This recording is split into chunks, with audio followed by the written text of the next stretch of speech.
when you're a governor or senator, a lot of times you don't have that foreign policy experience and decisions, international relations decisions. One of which will be in your lap for your president. That's what happens with the Ukraine war. Evidently, according to this Daily Mail story, Vladimir Putin is betting that Donald Trump will win because Donald Trump has said repeatedly he is not going to finance this war. He's going to end it in 24 hours, and America will pull out, essentially.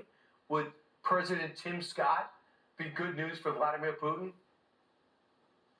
Really bad news for a murderous dictator named Putin. There's no doubt that the Russian genocide in Ukraine has devastated not only the Ukrainian people, but it's also threatened NATO territory that's contiguous with it.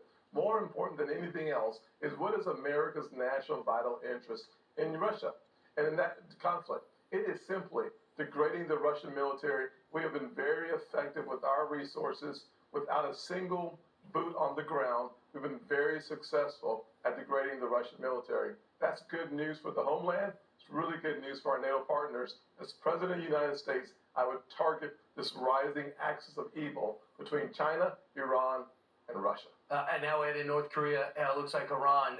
We do have a legitimate axis. It seems like a lot of spokes in that wheel of evil. I want to bring it to another. Yeah, it really is. I want to bring it to, so you'll finance the war. That's interesting, Senator, because people like Josh Hawley and others just want to cut it off, Rand Paul and even the president, the former president. I want to bring it to another Axios story. And this headline, you might have caught your attention. GOP donors are privately pushing to Senator Tim Scott to give more details about his private life, your single status. So you must have heard this, and you got to be attuned. Without donations, without support, you can't run. What is your status?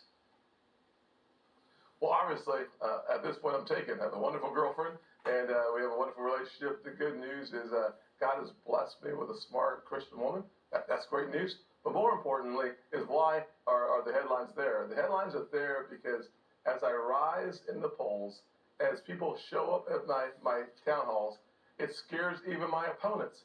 Everybody wants to find a way to win this race. I'm going to focus on having that optimistic, positive message delivered with a backbone and staying focused on the American people who say they like me a lot, and I want to make sure they have a chance to make me their president. We met your mom. Will we meet her? Will we meet your girlfriend? You will, of course, at some point. Okay, great.